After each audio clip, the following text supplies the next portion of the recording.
Hello, this is Tom Schaff. This is cassette tape number 9 in a series of cassette tapes teaching you how to teach your certified public accountant to become an expert witness in court.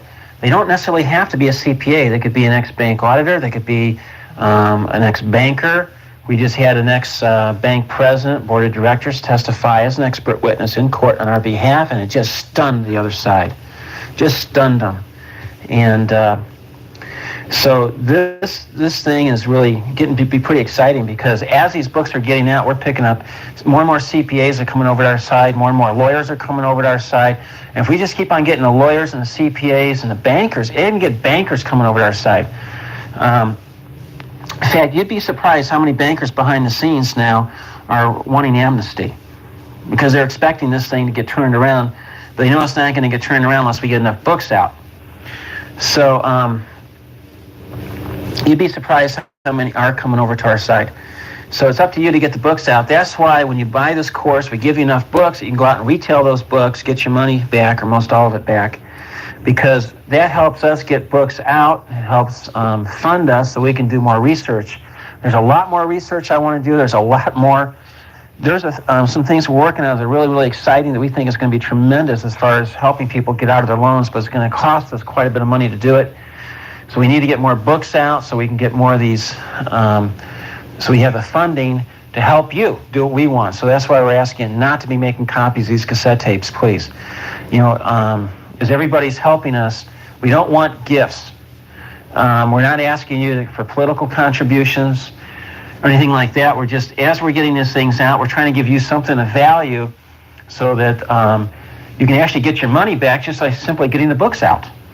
And that way you actually have the information. It helps us financially so we can continue the cause and to fund, and so we have the funding to get the more research and do what we need to do so we can help you some more.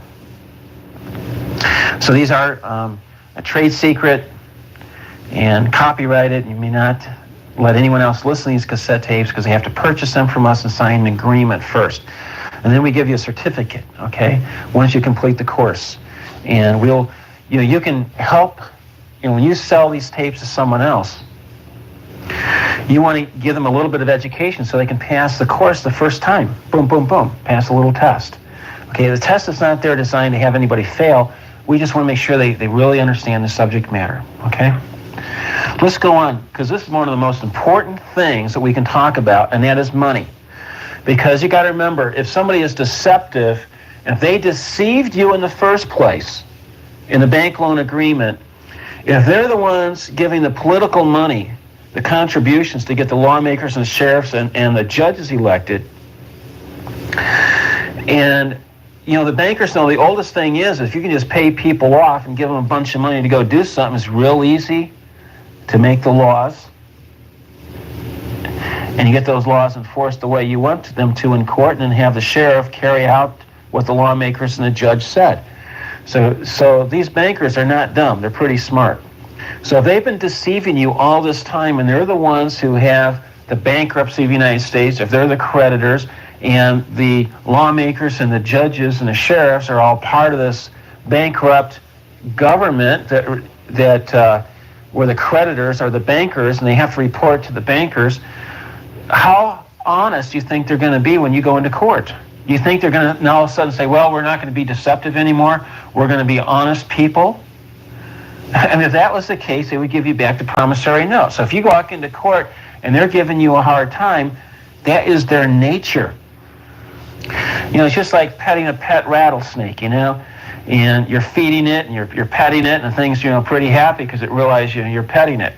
And the minute you get up and you walk away, the thing strikes out and it bites you and sends poison through your body, and you're saying, why did you pet me? Why did you bite me? I petted you, I fed you. And the rattlesnake goes, well, that's what rattlesnakes do. We bite people, we kill people.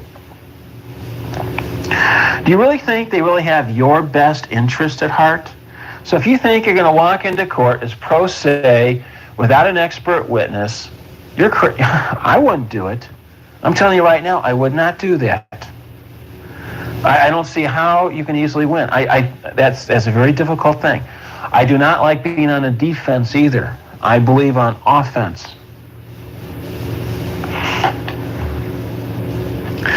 All right, let's go into the question on money. Now, if you go through the book, you're going to find out I like to asking the question according to your understanding. See, I don't care about the law. You're not going to go into court and say to the judge, give me the legal definition of money. The judge is not going to allow you to do that, because the judge in a real court is going to say, that's a legal determination. Only the judge can make a decision of what money is or is not. And they'll never decide because it's too embarrassing. So you don't ask a legal question. You ask the banker on the witness stand, or the CPA, or a controller, the head accountant for the bank. You ask them according to your understanding. Why do we ask according to your understanding? For a number of reasons. If you're going to go back to the bookkeeping entries, you can't find them because that bank who originally originated this thing is no longer there. That's part of their strategy. Have a bank exist for a short time, have somebody else come and buy them out. Have someone else buy them out in 2 or 3 years. That way it's really hard to go back to the bookkeeping entries, and that's a way of defense to try to defend their mechanism. Have the mortgage broker go out of business. So I can't go back as to what happened years ago, except the call reports and a few things like that. So I just want to know, according to your understanding, you tell me what you think, how you think things work. Now remember, a banker and a CPA and a lawyer have a higher knowledge and higher understanding than the general public. And they're supposed to have a higher understanding, so if they can't tell you, they don't know, there's no way you would know. So you can't have a mutual agreement if they can't tell you what the agreement is. They can't enforce something that they don't know what it is. So I want to ask questions like, according to your understanding, according to your knowledge.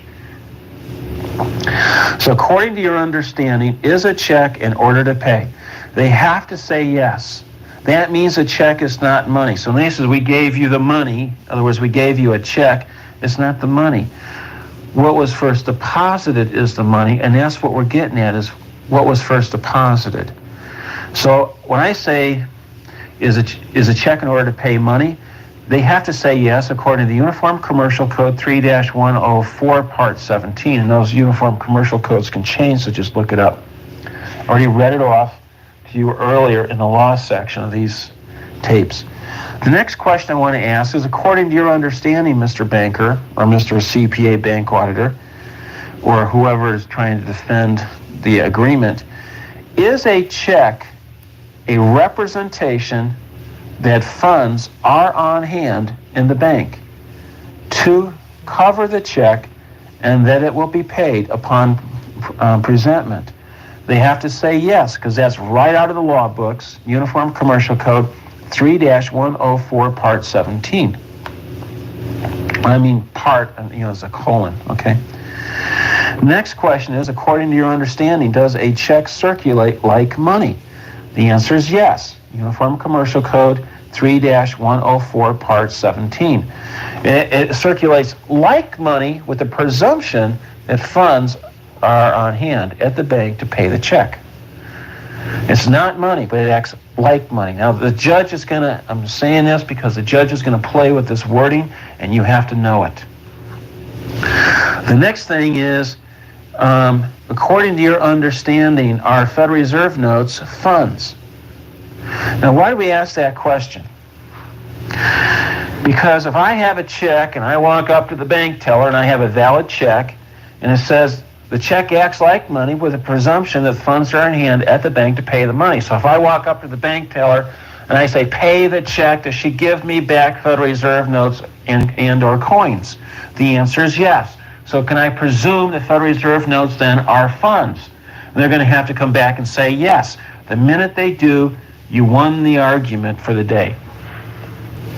See how logical this is? The jury is going to say, well, obviously Federal Reserve notes are the funds that checks are paid in. Because see, remember, if you go to the judge and say, Your Honor, I tried to give him a second promissory note with no interest, no lien, to pay the first one, because the first one was used to create all this, bank money, private bank script. and they won't take the second promissory note, the judges say they don't have to take a second promissory note because it's not legal tender. You have to either give them legal tender or any type of money that they're willing to accept, such as demand deposit accounts or checks. The only reason people have given them promissory notes in the past is an offer. You can't force it, it's only an offer. You can offer to pay them in toothpicks if you want. It's only to prove that they're involved in money, they're money changers, and they know that the second promissory note has very little, if any, value, and the only place you can use that second promissory note is if you go to sell your house. They can use the second promissory note to purchase part of your house or use it as funds because you owe them the money and they can use it to help buy the house that you want to sell. So we want to say the Federal Reserve notes are the funds. Now, why do we want to say Federal Reserve notes are the funds? Because it's a bank asset. Federal Reserve notes are bank assets. So the real money is a bank asset. They never gave us a bank asset for the promissory note, loaned to us. Okay, next question. According to your understanding, do banks pay Federal Reserve notes when a bank is presented to be paid? Obviously, they have to say yes, or they have to get embarrassed and act like they're lying in front of a jury. We want to say this. Why? Because that way there are funds. Now, let's go back again. I'm going to repeat because it's so important. Under a demand deposit account, that's a bank liability. We set it up under Joe's name. And let's say Joe deposits $100. So they credit his demand deposit account under Joe's name, and they give him a bank statement and saying under his checking account, he can write a $100 check because they credited his checking account $100. If they credit his checking account $100, that means there's a new bank liability of $100 owing Joe the $100 for that credit in his bank statement or demand deposit account or transaction account. They're all the same. They all have the same function, same bookkeeping entry. So the bank is going to try and say, but funds mean we credited Joe's transaction account or checking account or demand deposit account. And since there is a credit in there, that means he can write a $100 check. So there's funds so he can write the $100 check.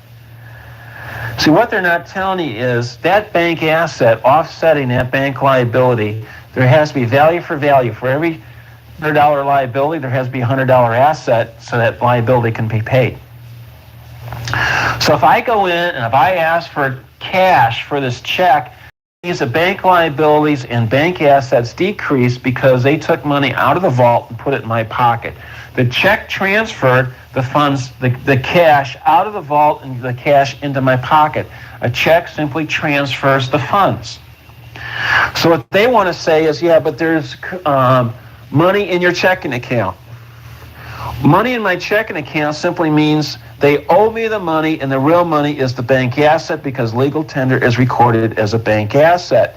The proof is if I go and say, hey, cash this check and I want the $100 of cash, they got to give me the $100 of cash out of the vault, so I no longer have the $100 of cash in the vault. I have it in my pocket so that bank assets decrease, and when they pay that check, they no longer owe the person the money that wrote the check, so that bank liability decreases, so assets and liabilities decrease if they pay the funds.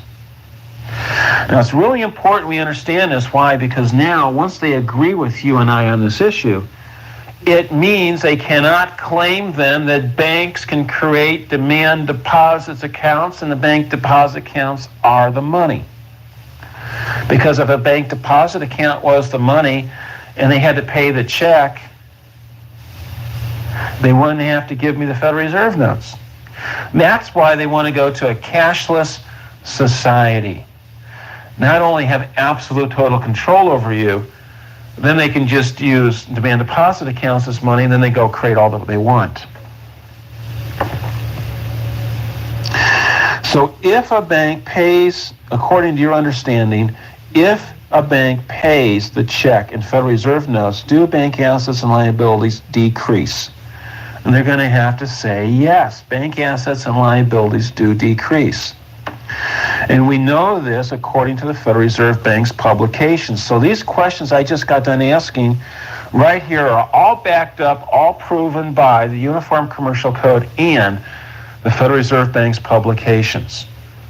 Always ask the questions that they know that they must answer the way you want them to, because you have the proof through the Uniform Commercial Code or the Federal Reserve Bank, and simply by using sheer logic. You have to destroy the argument that they can create allegedly bank money and give to you. That bank script, that bank liability has no value unless it can be paid in Federal Reserve notes. Federal Reserve notes are a bank asset. So the asset and the liability, that when you deposit something, there's new asset and liability. They both increase. That new asset and new liability, both are married together. They're inseparable. They cannot be separated. They represent the same transaction. For the bank to win, they have to divorce the asset and liability and say only the bank deposit receipt is the money, the bank liability. The gold coin, the silver dollar, the cash is no longer the money if you deposit it. We know that's not true. So that's what you have to convince the jury. Now let's go on to the money discussion. When you're talking about the money, all we want is equal protection under the law and full disclosure. So you want to embarrass the other side, that they won't give you equal protection or full disclosure. Or they got to go back and redefine what that means. And they'll try to redefine, but it's not. If you take a look under Black's Law Dictionary, under equal protection, it talks about for each and every class of citizens. A corporation is a person just like you're a person. Now, you didn't know that, did you? Take a look at your driver's license. Remember trading with the enemy? You're the enemy, so you have to have a license. It's kind of like Gestapo, in Germany, where you had to have pieces of paper to walk around to do things. That's really what they've done to us now. You got to have identification in a lot of states, or they can put you in jail. You got to do something. I want to see your identification. I want to see your thumbprint, because they want to go to a national identification so they can take away the guns. I'm not a gun person, by the way. I don't have a gun. Someone took me to a gun range, and they said I was natural. This guy, he had me, I fired a rifle, and then a .22 caliber handgun, and then a Glock. I don't know what it is. I think it's like a .45 caliber or something. It has when you shoot, it really has a big bang and, kickback. And we went into a gun range, and this is the first time I ever used a handgun. And I've only done this once. We went into this thing, and they have these targets, And this guy, he shows me how to do all this. I asked him, well, how do you aim it? And he showed me. And so he goes like this, he shoots. And so I, once or two, first time or two, I took about, 10 seconds to line it up, and I shot and, hit it right on target. I mean, right in the middle, bullseye. And so he was doing it, and I was doing it, and I tell you, I could do it really, really fast. I mean, I'm not like a little old lady. He goes, man, you must have done this before. He says, no, it's the first time. It's the only thing I've ever done before is a squirt gun, And so anyway, I'm not into guns. I believe we're going to win this country back by the vote and getting the population woken up. Governments know how to do one thing best, and that is put down rebellion. They're real good at having courts, real good at law enforcement, and real good at trying to arrest people. But the one thing they don't know what to do, and this is like guerrilla-type warfare, is getting information out to as many people as you can and having a whole population turn against what they've done. And that's why we have this is not a free cassette tape, but there's a 60-minute cassette tape you can copy and, give out to your friends and things like this, so you don't even have to read the book. Sometimes it's easy for them to get started by listening to a cassette tape. All right, I know I got off onto a tangent, but we don't want guns. We don't want bombs. That's not how I want to do things. I want to do things legally and lawfully and not go around threatening people. But we also got to get the truth out to people as well. The truth, we're truth seekers. And that's really what we are. So under the money issue, all we want is equal protection under the law and full disclosure. We do not want the economic effect that's similar to or like counterfeiting and stealing. This means we want the government to issue United States notes debt-free. We want the government to spend the money. For every dollar, like Abraham Lincoln, issued, or United States notes issued interest-free by the government, done the way I'm asking, the people have one less dollar of debt and one less dollar of taxes. There is new money being created. It's just a matter of who is creating it. And then again, you can argue what money is. We're just trying to use the most simplistic view of what money is. On the other hand, banks want to be the ones to create the money and then lend it out. So they get the liens on nearly every house, car, farm, and business for free, forcing you to pay them interest, forcing us into debt, forcing more debt so they can get more interest. And if you don't give them your labor for free that has value, then they want your real estate for free. So they always want this stuff for free. We said, we're not going to give it to them for free. A thief gets things for free. Now, we're not calling them a thief. We're not saying they did something illegal. We're not saying they are involved in white-collar crime. But I'm trying to relate it to it's having the same economic effect as if they stole something or counterfeited.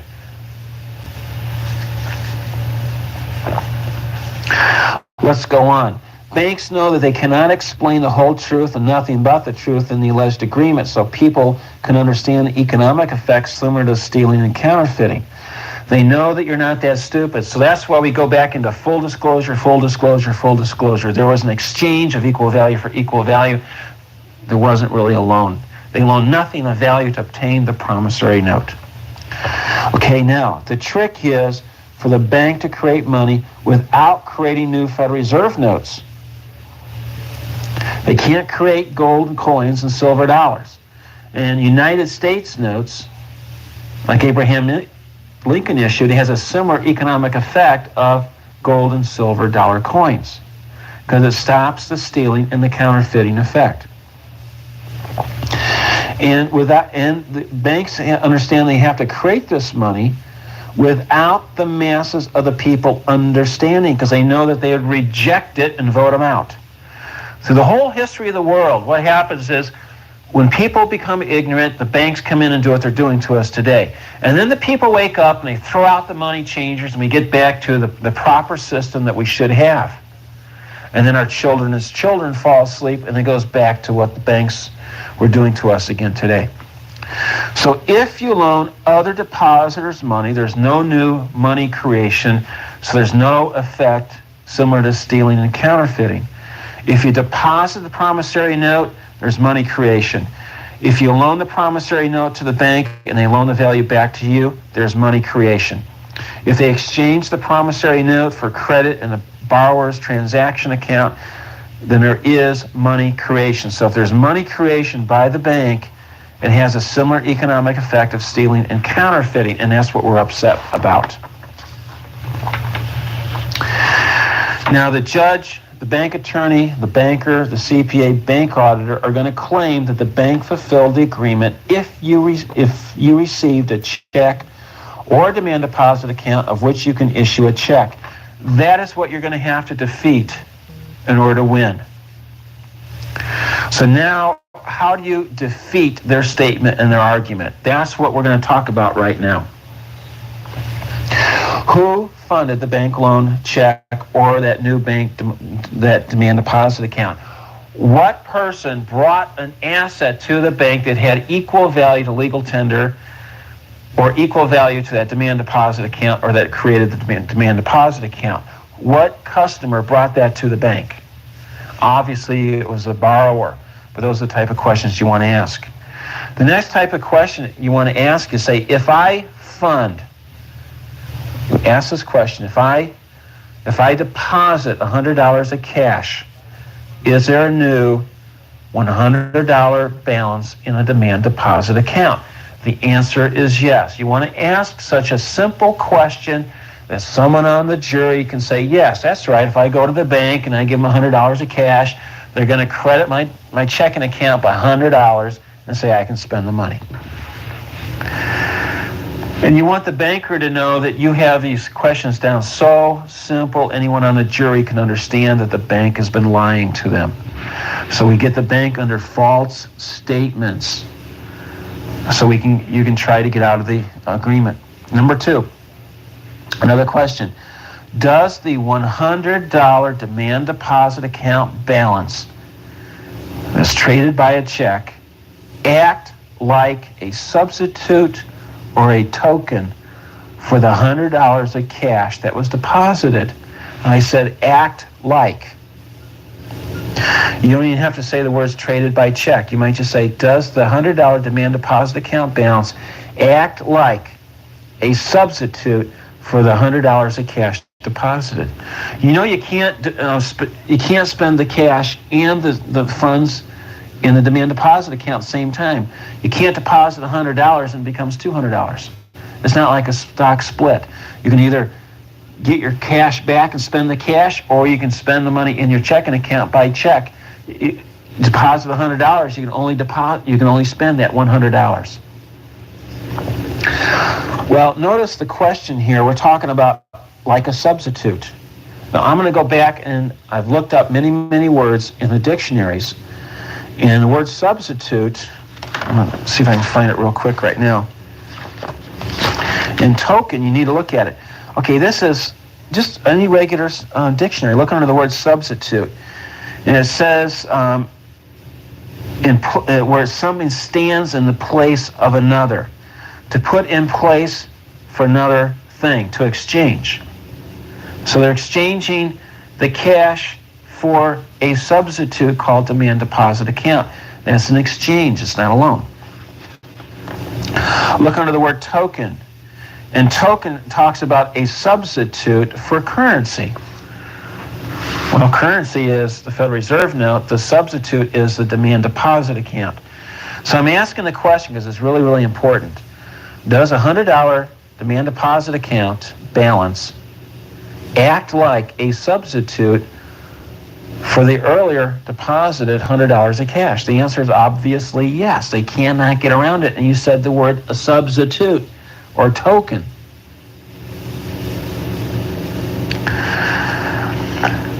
Now this is really important because now we just kind of deflated their whole bubble as to the value of that demand deposit account. We gave you a demand deposit account. Now we find out that demand deposit account is nothing more than a substitute for legal tender, which is a bank asset. Now you're destroying their money argument. Ask them another question. Can I exchange a $100 check or demand deposit account balance for $100 of cash? And they're going to say, absolutely.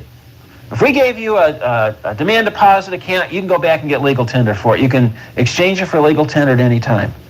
See, we don't get into this check hiding stuff because that's a bad argument. You don't want to get into that.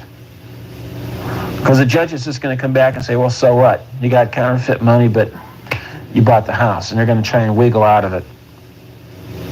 So don't use this check hiding business. All you want to do is ask, can I exchange a $100 check or demand deposit account or checking account balance for $100 of cash? They're going to come back and say, that's right. That's what we've been saying all along. Yep, they're going to think you finally understand. But we're leading them right into a trap. See, we opened up the barn doors wide open, and we says, come on into our trap. Come on in a little deeper. Come on in a little bit more. And then when they get in far enough, you're going to shut those barn doors, and you're going to lock them and not let them out. Now, we're talking about that figuratively speaking, using an argument, not literally. Okay? The next question is can I exchange $100 of cash for a $100 demand deposit account balance or a check? And they're going to say, absolutely. See, checks are just like money. That's what they're going to say. Because they can be exchanged for cash. See, it says, come on into that barn door. Come on into my trap. Just answer this question. See, it sounds so innocent, and that's why we're asking the question. The next one is, does the $100 demand deposit account or check act like a substitute for the $100 of cash? They're going to have to say yes. So those three questions right there are like a bear trap, and they can be destroyed because you know the bank bookkeeping entries. Now let's already define what gave you the definition for a substitute and token. Take a look under your regular, dictionary. because you want to use these definitions. Now, see, the definition is if they're giving you a hard time, you just get that dictionary and you're asking them questions. Say, well, could you disagree with this definition? If they disagree, they're going to have to tell you why they disagree. They're going to look stupid. So use those things in a question to say, can you disagree with this dictionary's definition of the word substitute when I'm asking you the question so we understand what we're talking about? Now, if the demand deposit account is a substitute for an equal amount of legal tender, then how did the bank get the legal tender to match the new demand deposit account loan to the borrower? Well, you know what the answer is. They had to use the promissory note to sell it for legal tender or actual cash value that can be exchanged later for legal tender, like government bonds that can be sold later for government cash. So what they did is they really exchanged the promissory note for actual cash value or cash or government bonds having equal value. Then they created a substitute for this value called demand deposit account. See, we want them to have to admit that the demand deposit account isn't really money. It's just a substitute for the real money. And the real money, the legal tender, is recorded as a bank asset. You're saying you can get cash for that check or that demand deposit account, so the real value is the asset, the legal tender. So that substitute, called the bank liability, is really a scorecard of how much money the bank owes as far as the bank asset. And the proof is, if you paid that liability, bank assets and liabilities decrease if they give you cash for that check, or if they exchange that demand deposit account for cash, bank assets and liabilities decrease.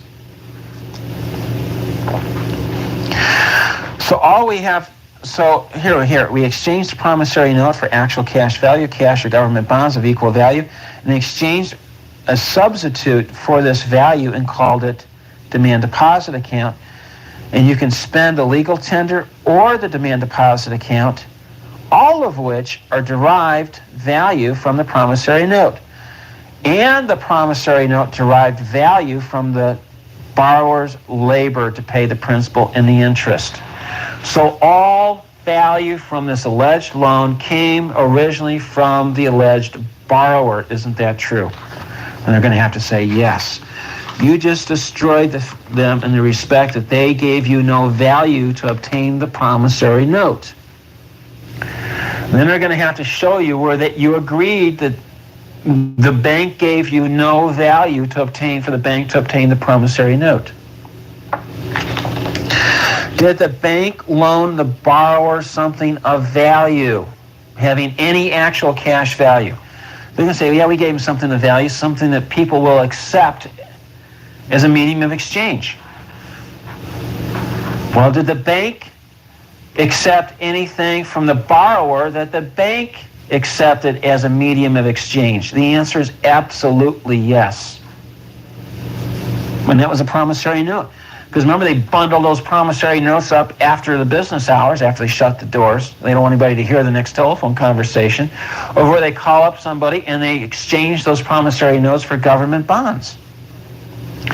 So if the bank gave us something of value, a medium of exchange that other people are willing to accept, the bank equally accepted something of value from us that banks accept as a medium of exchange of value to give the substitute token value. So all value that was given to the borrower originated originally from this same alleged borrower. Okay, next question. Did the value that the bank gave, did the value that the bank gave, let's see, let me think about how to word this. All right, here we go.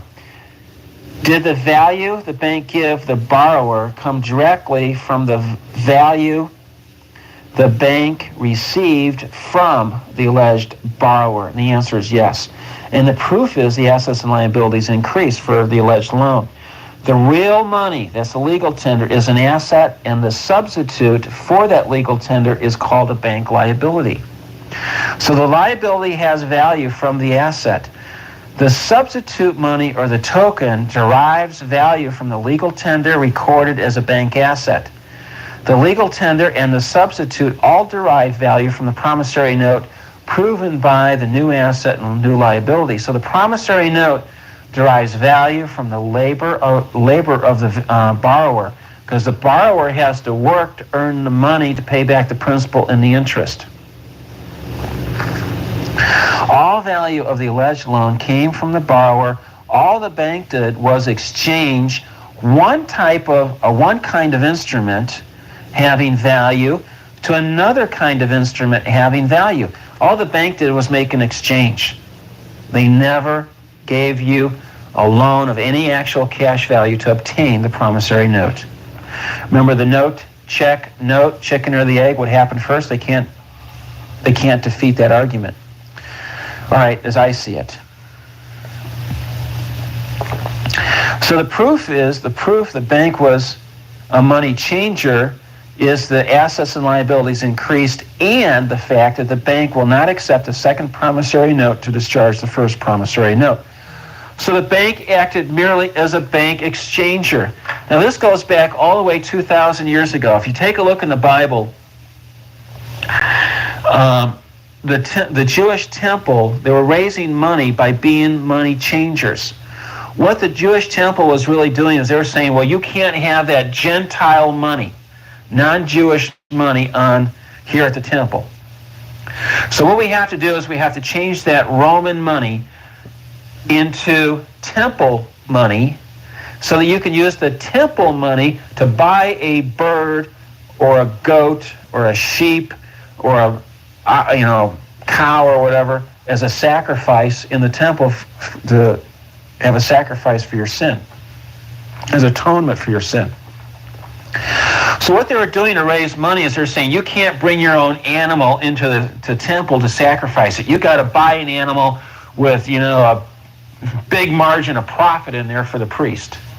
And then before you even buy the animal, you got to exchange your Roman money into temple money, so they make a huge profit on the exchange.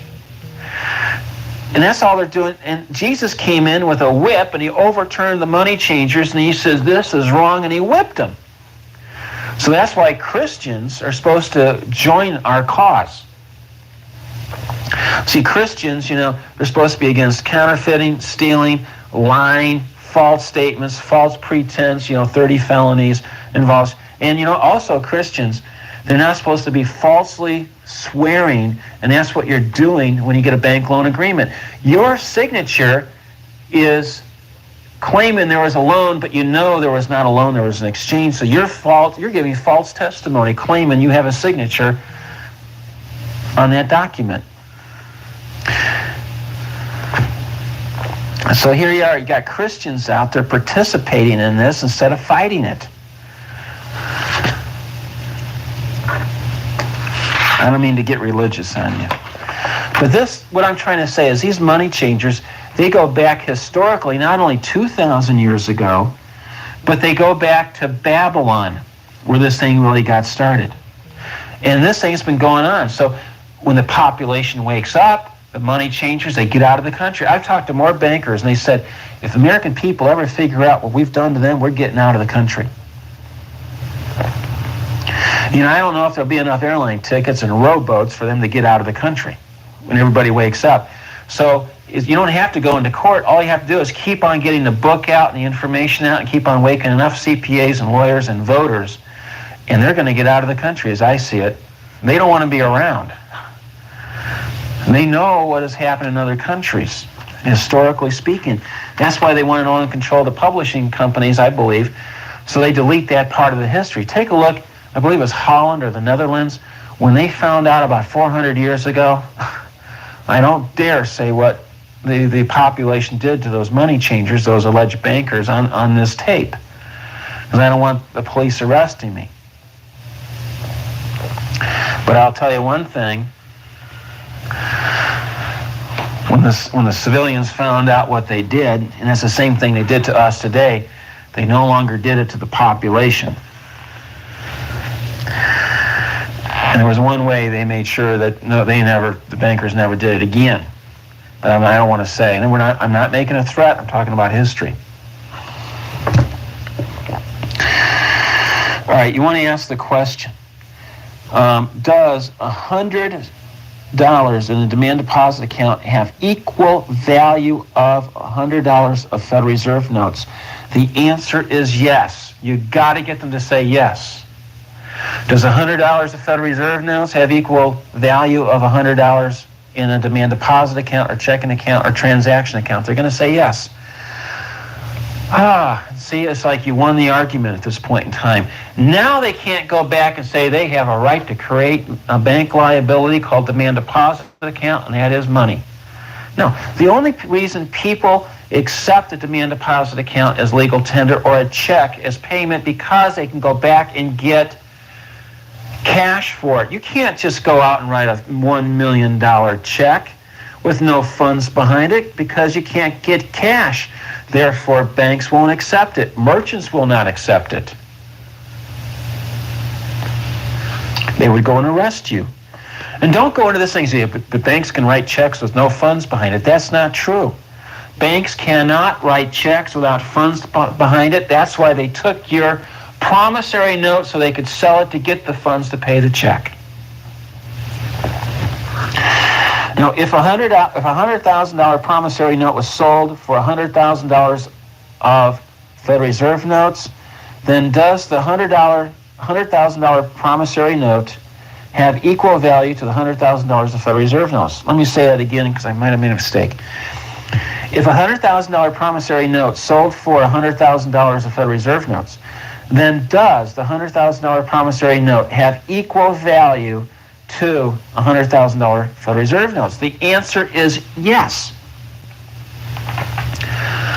So what you're saying is you gave them something that has equal value of legal tender, and they used a substitute called demand deposit account that has equal value to legal tender because it's a substitute of the cash. And they gave you back exactly what you gave them. All they did is they switched instruments, but they gave you back the same value. Then you ask them another question. According to generally accepted accounting principles, did the bank exchange value for value with alleged borrower when the bank granted the alleged loan? Now we ask it according to generally accepted accounting principles because they can't get out of it. Bookkeeping entries are black and white. There is no guesswork. There's no opinion. And they have to say, yes, you're right. And then you go back and say, well, is a loan the same as an exchange? And you start reading the word loan out of a dictionary. You say, do you disagree with that word loan? And then you read the word exchange or swap out of a dictionary and you say, do you disagree with this definition? Now they got a problem because they made an exchange. There was no loan. And they said loan, but they made an exchange. Now they got a problem. And all we're doing is we're talking about money. But see, you don't talk about money and say, is Federal Reserve notes legal or not? You're only talking about it in regards to the agreement as to value. That's the only thing you want to talk about as far as value. So if you go back over the old Federal Reserve Bank's publications, they'll come back and they say, years ago, they used to use tobacco as money. They used to use cigarettes as money in World War II in Europe. Anything that has value can be used. They used to use cows as money years ago and chickens. They used to use gold or silver or guns or gunpowder as money years ago. Because you don't have to have a coin. You don't have to have something in your wallet. All you have to do is have something that has value. And labor has value. So they used to swap labor back and forth. Now, I want to go over a lot of more definitions regarding money and credit, and you go right through the dictionary. I highly suggest you get this dictionary on banking terms. It's in the index here in volume number 1. I'm looking for it. I highly suggest you order it. It doesn't cost a whole lot of money. And I'm going to go through some of those type of those type of things. Here, it's in volume 1. It's called the Dictionary of Banking Terms, and I give an address where you can write to them, and that's what I did to obtain my copy. So I want you to get that Dictionary of Banking Terms, and also take a look at Black's Law Dictionary. I don't make any money if you buy those, but I'm trying to train you, and to be a good expert witness or to train someone else to be an expert witness, you have to understand the definitions of words. Words are very powerful. They mean a lot. And so we're going to go over right now on the other side of this cassette tape, because we're just about out of tape. And we're going to go over some more things, not just money, but we're going to talk maybe about a few other things. And I want to show you how to glean information out of definitions. And then once you have the definition, you can ask the banker on the witness stand, do you agree or disagree with this definition? And they got a problem, friends. So you can lead them right down the path that you're looking for. An exchange is not a loan. Okay? Let's go to the other side. All we're after is... So this is Tom Schaaf. This is cassette tape number 9, side number 2. And again, you cannot be listening to this unless you signed an agreement with us to keep this information confidential. This is a trade secret. It's only designed for those people who have signed an agreement with us, and trying to get this information out to as many people as you can through the books and selling the course. That helps fund us, because I want to become President of the United States of America, and I need the funding. And I don't want you to give me political contributions. I'm trying to wake up a nation by waking up as many people as we can, because you cannot get elected unless people understand the arguments. And it's not so important if I personally become President of the United States or if somebody else, but it can't not even happen until what? We get the information out to people so they know why we're asking them to vote for someone. And as we keep on getting this information out to more and more people, the threat of voting these people out of office becomes more and more real, and they're going to have to wake up and fix it like we want, or they're going to be voted out. And they know that. So that's why we give you books when you buy this course, so you can get rid of the books and get your money back. All right? And that's the reason. Now let's look under the Black's Law Dictionary here, and look under the word cover-up. It says to conceal. As a crime, the act of concealing or hiding something wrong or criminal. So take a look at that, a cover-up. You don't want to be involved in a cover-up. That's why we're trying to tell everybody the truth about the real bank loan agreement. Okay, take a look under Black's Law Dictionary at the word credit, and it talks about the ability for a person to borrow money. So just take a look under credit. Also take a look under bank credit, and it says money that banks owe. Now, when you're talking about credit, I asked a banker one time, I said, why does a bank loan agreement say credit? And he says, well, what we mean is we credit your account so you can write a check. Now, if you take a look under Our Money, or another publication called Your Money from the Richmond Federal Reserve Bank, page 18, it claims that credit is the postponement of the payment of money. Can you imagine that? You agreed to pay them back the principal and the interest, and they agreed to give you the postponement of the payment of money. Well, see, money means, interest, when they charge interest, that's for the charge of the use of money, not the postponement of the payment of money. And for a check must be paid in a sum certain of money, not the postponement of the payment of money. See what kind of problems they have right there? You look at the definitions, and look under the definition of the word check under Black's Law Dictionary, and it gives the Federal Reserve Bank's own definition of the word check. Look under the publications of the Federal Reserve Bank, and it says credit is the postponement of the payment of money. Money is a medium of exchange. Boy, do they have a problem. See, they can't really explain, because how can check transfer the postponement of the payment of money and be paid in the postponement of the payment of money when the Federal Reserve Bank says it must be paid in a sum certain of money? And a bank liability means they owe money according to the Federal Reserve Bank. Boy, do they have a problem just using definitions of words. See, but don't put that into a lawsuit. Use that in the deposition to destroy them. All right. Take a look under credit union. I believe this is the Black's Law Dictionary. And under credit union, it talks about Oh, I love this, because you can apply the same definition to the word bank and then ask them if they agree or disagree with this definition. Money deposited by a closed group and lends it out again. In other words, money deposited by people that is then loaned out to the same group of people. You can apply this to a bank. Now, can you imagine this? They're going to say that Black's Law Dictionary definition is wrong. And if it is wrong, what is the true definition? So,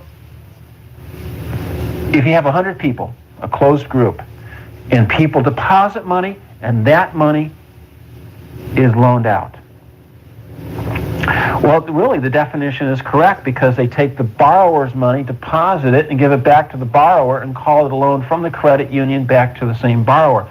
But they leave out the fact in the agreement that the borrower is the depositor and the bank gets the money for free. And that's what people call the fraudulent concealment, fraudulent conversion, and the false pretense, false advertising. So now you got them right here. Mr. Banker, do you agree or disagree with this type of definition of what a bank or credit union is? See how you're going to destroy them using words and definitions? See, they destroyed you because they redefined what money is to mean the opposite of what money is. They redefined money to mean a substitute for money is money. And that's how they got the liens on nearly every car, home, farm, and business all across the United States and forced you into perpetual debt because they redefined words. They destroyed you by the use of words. Now you got to use words and the definitions to go back and expose them and what they've done. Because the contract, the agreement is words. How can you understand what the terms and the words are unless you understand the definition of the meaning of the words? That's how they destroyed you. I want you to go under Black's Law Dictionary, look under the word money supply, and it says M1, M2, and M3 and what it includes. You might want to know that. That's a quick place to find it. It's also in the Federal Reserve Bank's publications.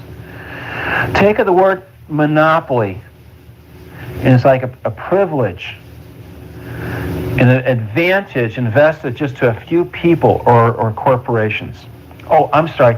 I got off track. I was talking about this earlier, and then I don't even know where it was now. It was in the last hour. I was talking about corporations and people and how they do things under the bankruptcy. Take a look. I was talking about your driver's license, Trading with the Enemy Act. And what I forgot to bring out, I'm sorry, is they capitalize your name. Look under the word your check, and they capitalize your name. See, on the check that I have, I just cross it out, and I put in my name with capital T, little h for Thomas, little O, M-A-S, capital S for Schaff, little c, little h, little a, little u, little f. See, when they have criminal charges against you, or they try to use your name in the government, they use all capital words. Why do they use all capitals?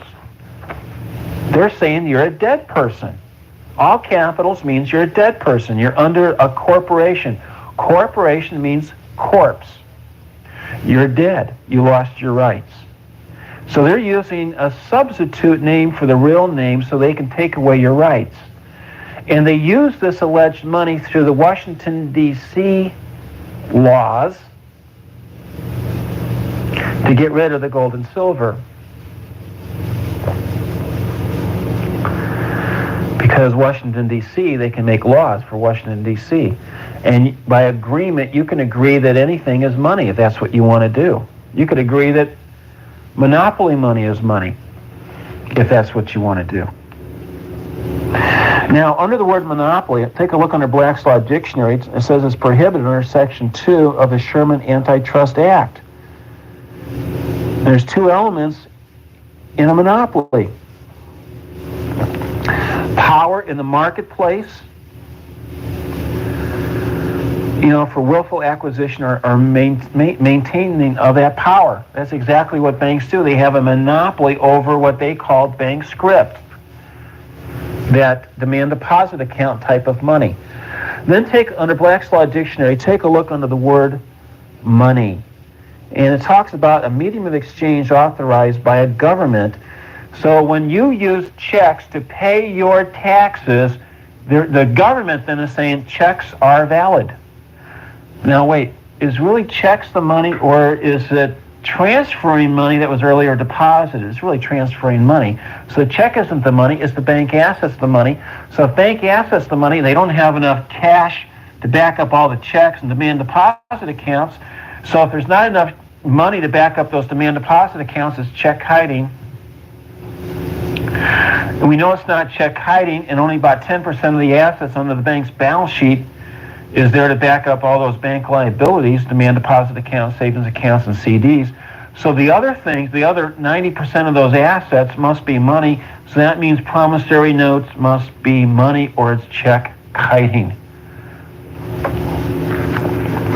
So I guess the government then, under the UCC 1-201 parentheses 24, accepts promissory notes deposited at banks as money, traded by check, transferred in exchange for promissory note type money to legal tender as money. Then under Black's Law Dictionary, I want you to look up the word United States currency. And it's basically saying whatever kind of form of currency authorized by a government. See, now we're back to the UCC again, wherever people accept this money. Do banks accept promissory notes as money? Under testimony in court, they'll say yes. It's money to the bank, but it's not money to you. Now, how could something be money to the bank and not money to you at the same time? I don't know. There's two standards, there's two classes of citizens. No equal protection under the law, obviously. So the banks government accepts checks. But if you were to write a check and there's no cash behind it, they'll put you in jail. So obviously the check is not the money. It's the bank asset that's the money that can be converted to legal tender. So that's where you get them. Checks are not the money. UCC says checks are not the money. The government accepts checks only because they can take that check, that bank liability, and exchange it for a bank asset. So when that check is paid, assets and liabilities at the bank decrease because they can get the cash out of the vault, and they no longer owe you the money. They paid the money because the money came out of the bank vault.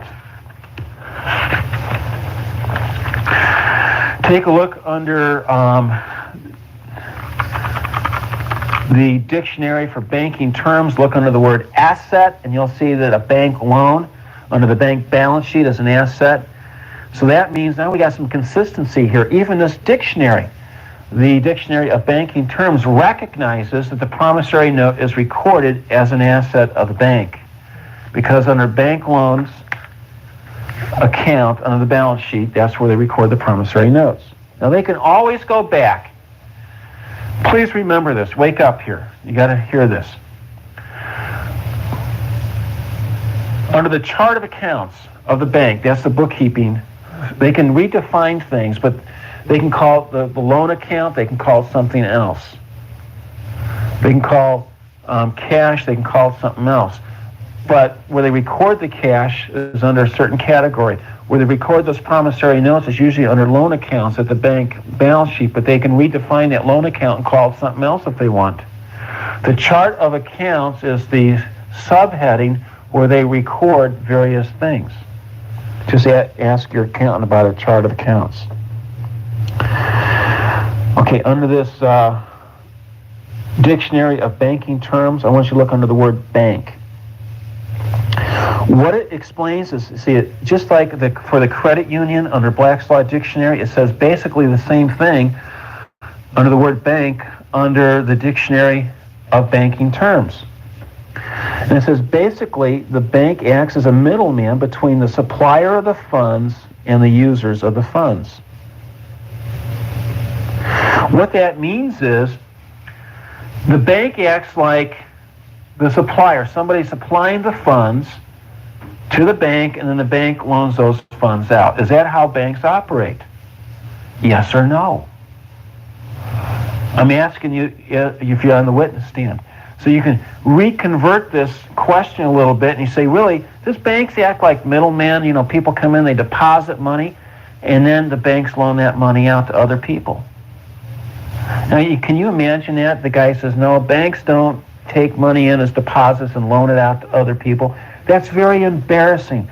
So you win not because you're right. If you win because you embarrass them into admitting to what you want them to admit to. So you have to know where to go to get the information. The same dictionary, let's take a look at the call report, C-A-L-L, call report. And it's a quarterly report, and it's used primarily by government agencies like the Comptroller of the Currency, for national banks, or the Federal Reserve Bank, and the FDIC Insurance Corporation. Take a look under commercial paper. They're calling promissory notes commercial paper.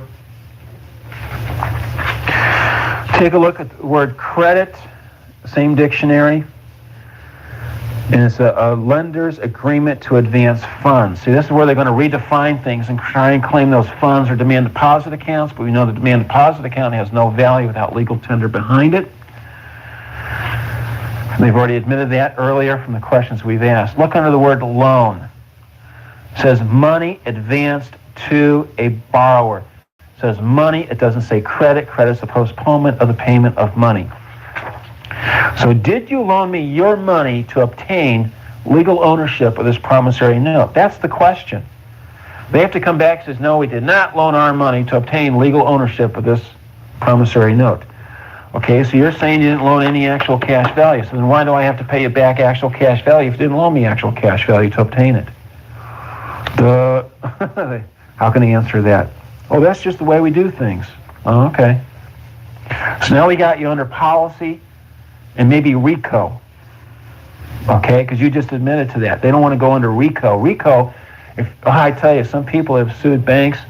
That RICO is so powerful. I understand it's like $50,000 for someone to defend it, even to begin to defend it. And again, I'm not saying anybody's a criminal. I'm just talking about the economic effects so you guys can understand why I'm upset and why I'm running for president of the United States of America and why this is my issue. And I'm trying to get support so they can't come back on me. All right, look under the same dictionary, look under paper money. Boy, I tell you, it's talking about banknotes. What's a banknote? It's a Federal Reserve note. And it talks about paper money being fiat money. Then take a look under the word promissory note, because that's what a Federal Reserve note is, a promissory note. It's a bank liability. Remember, the Federal Reserve Bank says it's a bank liability. The promissory note is a promise to pay. And then take a look under the word money. This is anything, it talks about anything being commonly accepted like or similar to legal tender as currency. Well, checks, they're accepted like legal tender, presuming you have funds on hand to pay the check. Do people have to accept checks as money? No. They only have to accept legal tender. Here it says Federal Reserve note. It says promissory note right there in the dictionary. Fiat money. Paper money backed only by the government's decree. You know, it's not backed by gold or silver. Now, this is really important now. Guys, wake up. On the dictionary of banking terms, I want you to look at holder in due course. And it talks about holder in due course, and it gives, because there's a difference between holder and holder in due course and all these different things. You just need to get the book and take a look at this. It talks about you have to have good faith. You have to give them value in accordance to the agreement.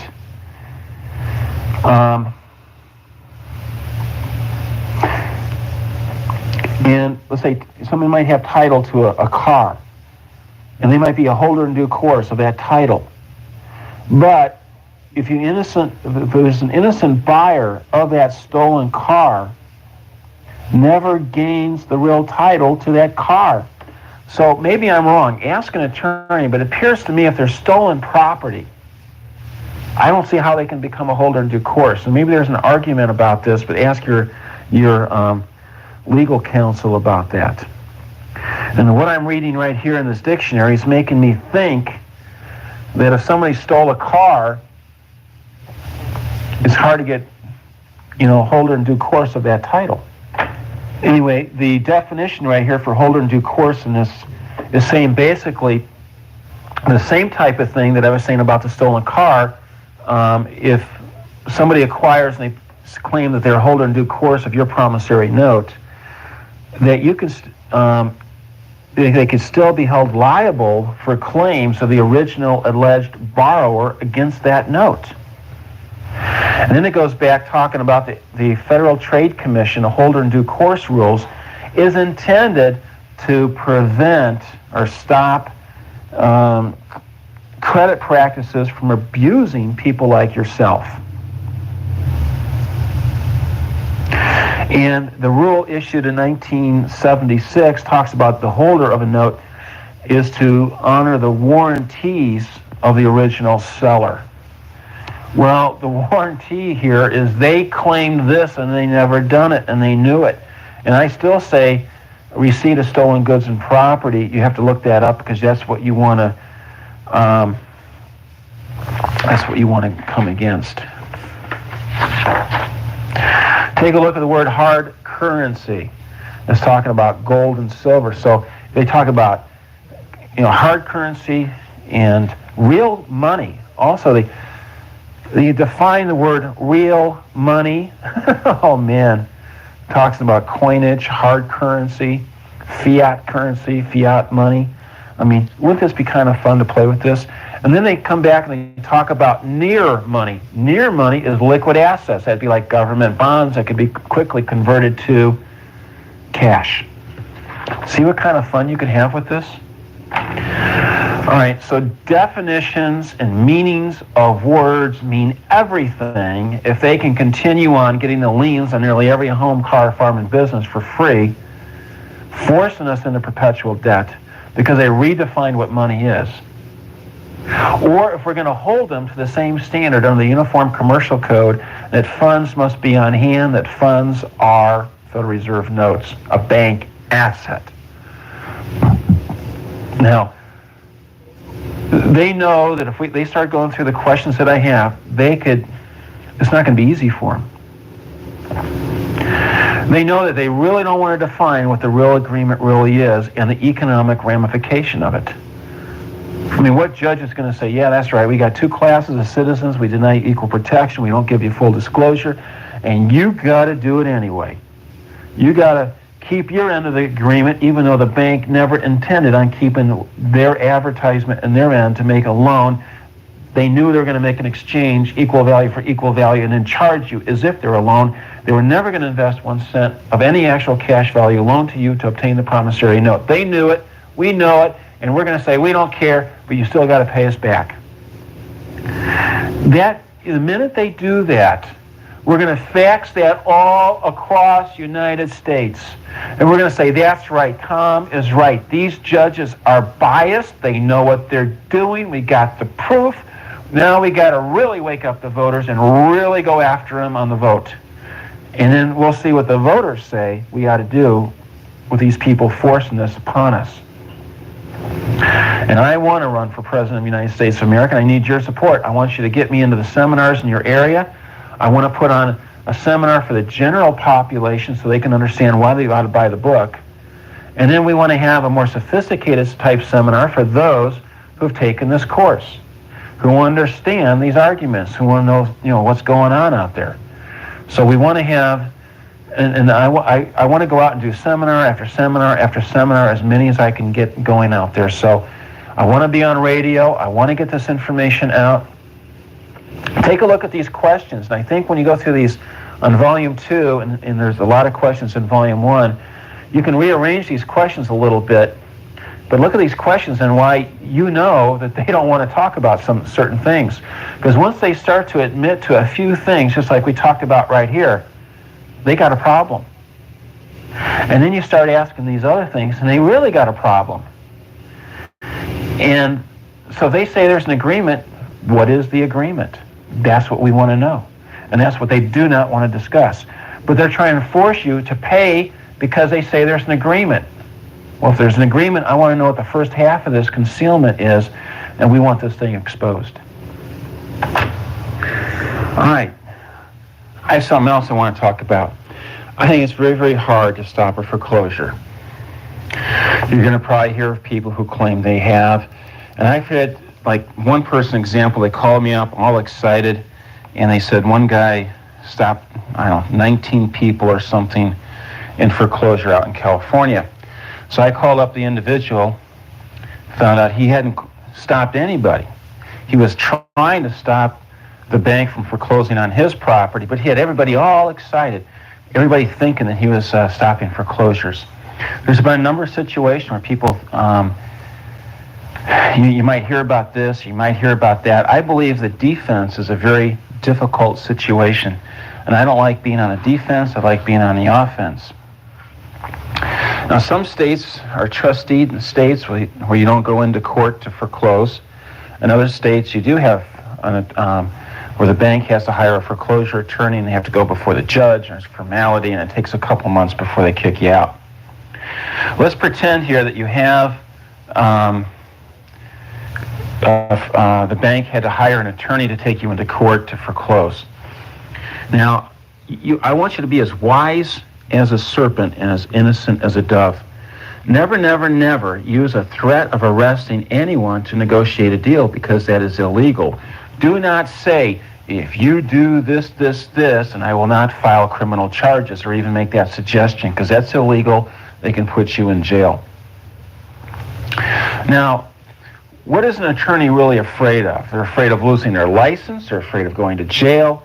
They're afraid of being sued in a jury trial because they know they're going to lose then, or have a likelihood, because people don't like attorneys. They're afraid of testifying in court on the witness stand under oath, because if they lie one time, commit perjury, they go to jail. Okay? They're also afraid about bringing fraud on the court. In other words, knowingly bringing or making false statements to have an advantage in a lawsuit. And they're afraid of having witnesses of this participation in the fraud. In other words, they don't want 2 or 3 witnesses saying, you knew about bringing fraud in the court, you went ahead, you tried to defraud somebody, because that's a very good way about suing someone. Now, how are you going to set up an attorney to try and stop a foreclosure? What does an attorney want? They want fees, they want clients, they want referrals of more clients. Now, let's say Rich, the attorney, I say Richard, Rich for all these fees, transferring fees from the people to the attorney's pocket. Let's say Rich, the attorney, is foreclosing on your friend. He's working for the bank, and he's foreclosing on your friend, and you want to help your friend out. Let's say you go ahead and you go to this attorney called Rich, you and 2 or 3 other people with you, and you say, we want to hire an attorney. We have a situation. We want to talk to you about it. And this attorney, usually they give you 30 minutes of their time for free anyway, for new clients.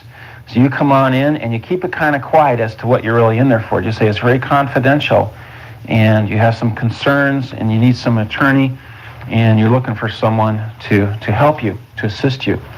So don't tell them you're going to have 4 of your friends come in with you. Just set up an appointment between you and the attorney.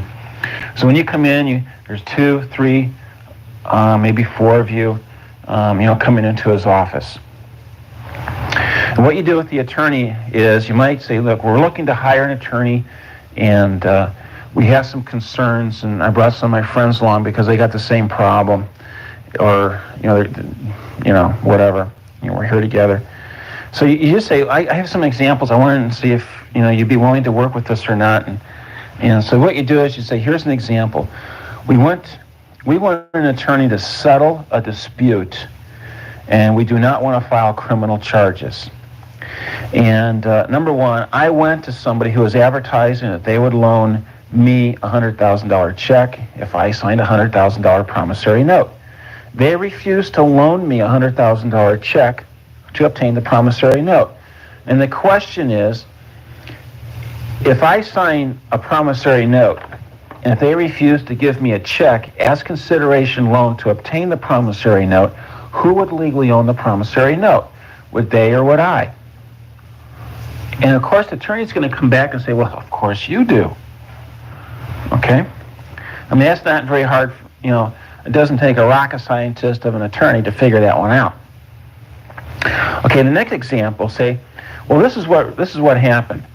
What if the alleged lender took a $100,000 negotiable instrument from Joe?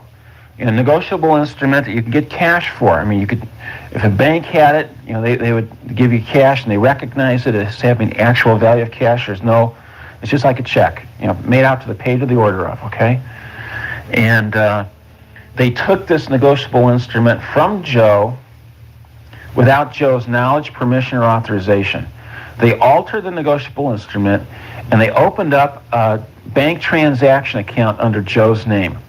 They exchanged this negotiable instrument for credit in Joe's transaction account, and they withdrew the $100,000 from the transaction account and returned the $100,000 back to Joe, claiming that Joe was loaned $100,000 and placed a $100,000 lien on Joe's property. And then they say, well, we got a signature on this promissory note, so therefore Joe has to repay the $100,000. Now, we have the proof, and Joe got the $100,000 check, but the alleged lender never loaned 1 cent of any actual cash value or a check to obtain the promissory note of their money. Now, my question is, who legally owns the promissory note? Does the alleged borrower or does Joe? And of course, the attorney's going to have to come back and he's going to start asking a lot of questions. See, look, before I go into anything else is, first of all, in an agreement, don't you have to have mutual understanding to have an agreement? They're going to say, well, of course. Now, when you go into this, I wouldn't go at this point into the banking situation until you get a firm commitment from this attorney one way or the other. And if they say,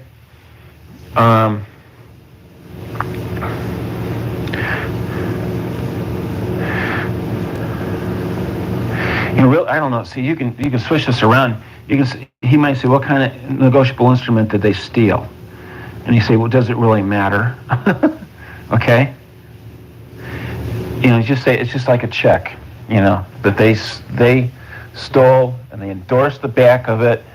So you don't say it is a check. Say it's like a check, and they stole it. They endorsed the back of it, and this is what they did with it.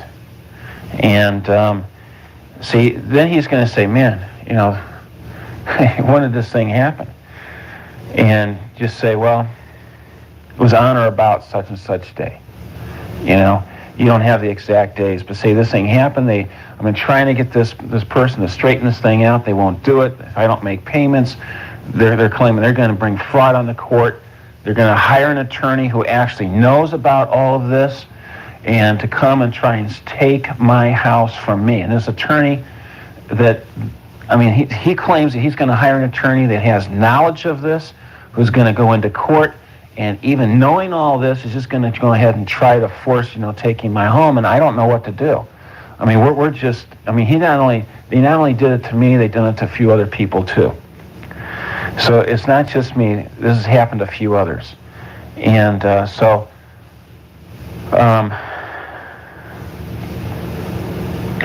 I ask you, what happens if the attorney for this alleged lender knows about all this evidence and still wants to sue Joe to collect this $100,000? I mean, we have witnesses that this attorney has full knowledge of all of this that's going on.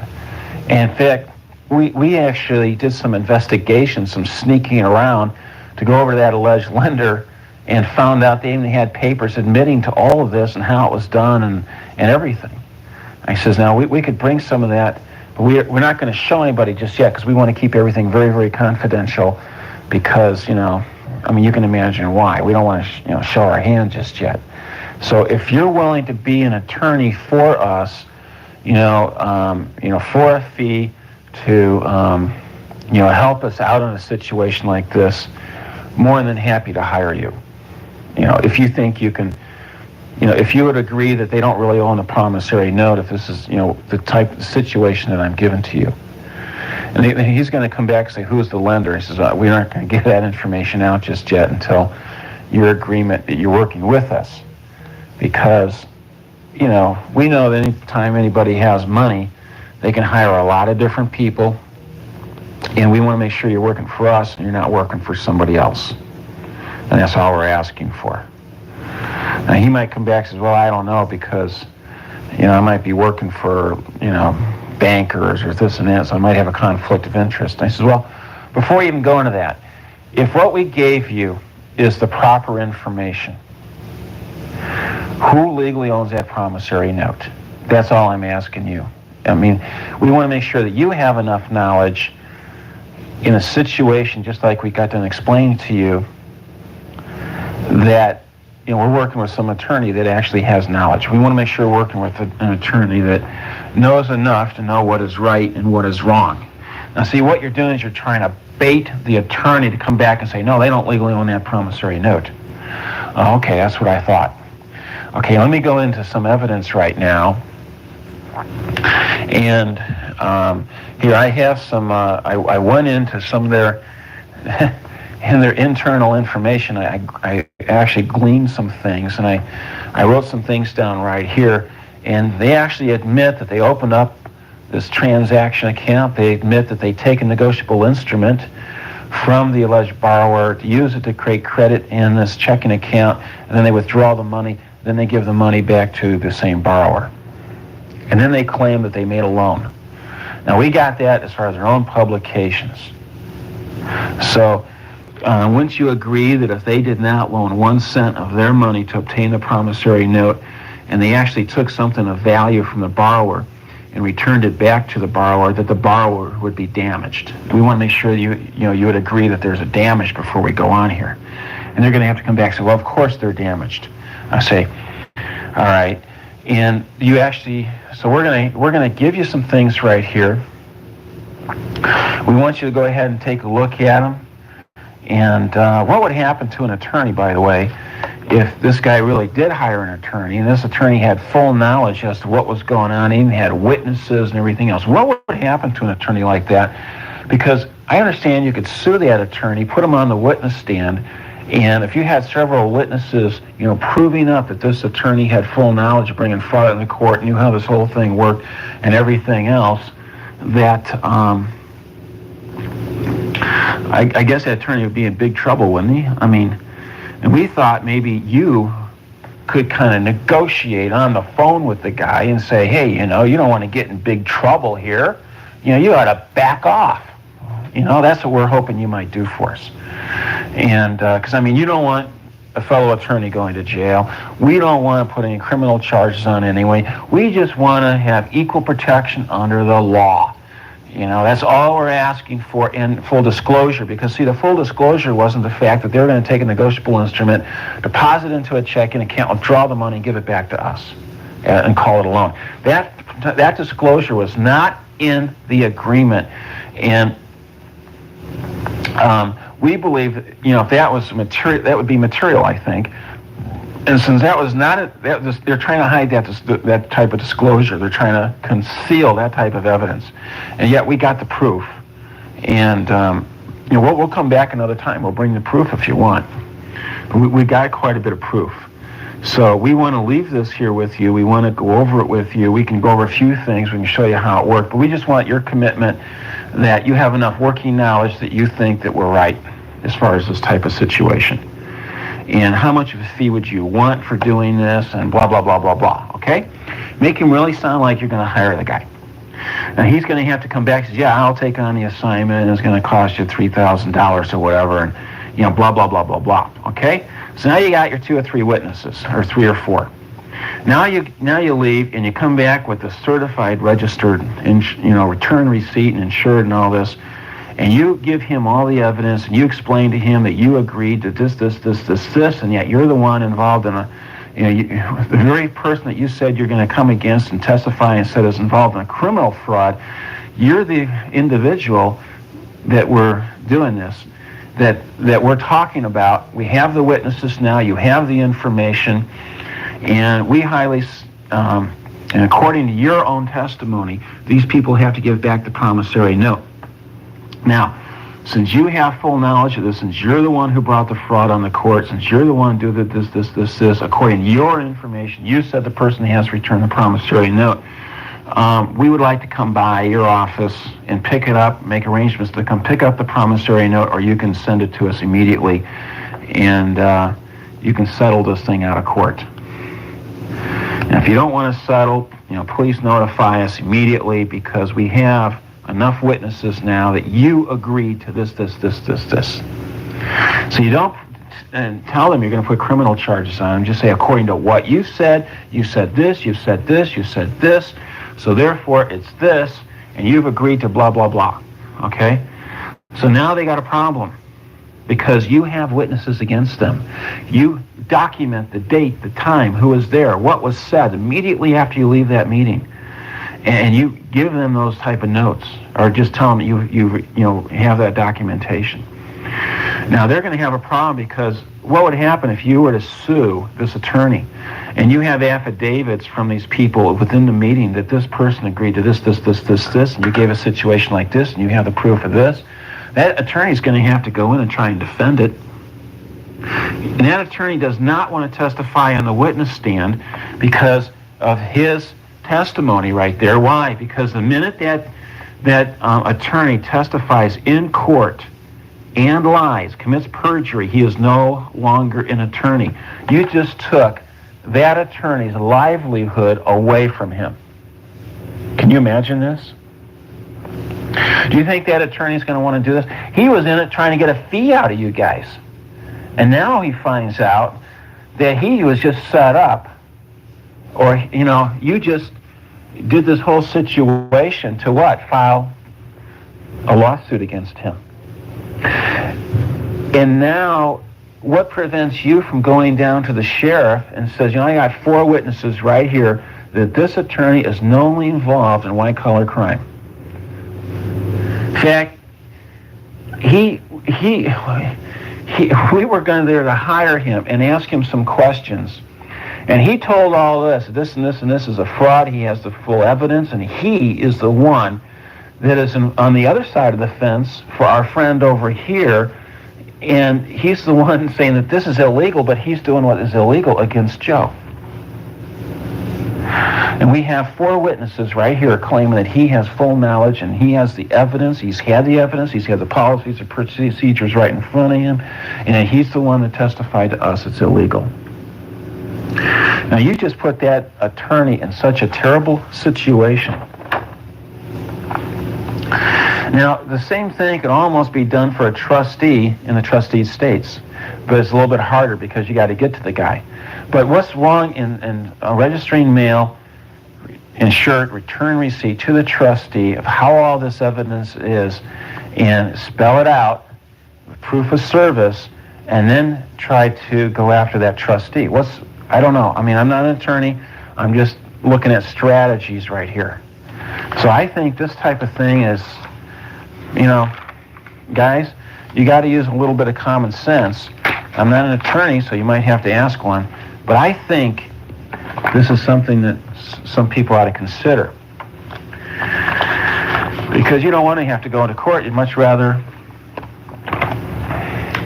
try to settle this thing out of court. All right. I'm not here to condemn the police and the judges and the lawmakers. What really happened is, and even the attorneys, a lot of times I don't think they really fully understand what they're really involved in. And a lot of times they might mean well, but it's the system that gets them clogged up in this. But see, really, a lawmaker is supposed to know the law, a judge and attorney are supposed to know the law, and a sheriff is supposed to know the law. So, and I look at this, and also, a CPA is supposed to have a working knowledge of contract law. So when you put all this together and you think, gee, my word, if they're supposed to know all this, then why aren't they doing something? So it's either they're willfully doing or they're doing it out of ignorance. I would probably say a lot of them are doing it out of ignorance. I think there's a lot of good people with good intention. We do need the police. We do need judges. We do need sheriffs. We do need attorneys. We do need CPAs. We do need lawmakers. But it's our responsibility as a voter to get the truth out to everyone so that everybody can straighten out a problem once we have the truth out. I don't want you guys getting to the point of hating these people. That's not what this is all about. I believe we ought to love them and lovingly correct them, and if they don't want to be corrected, then we have to use the vote to do it the American way to correct the real problem and take the situation to the voters, and I think the voters would know what to do with this. Before I go on, when you talk to this foreclosure attorney, I just forgot to mention this, one thing they may want to do is say, okay, I'm just going to withdraw from the assignment and let some other attorney take care of it. Well, that might delay things for 30 days. But that's happened times. So what you want to say to this attorney is, you're the one who initiated this, you started this, so we expect you to immediately withdraw from the court case and not to withdraw from the assignment and turn this over to another attorney.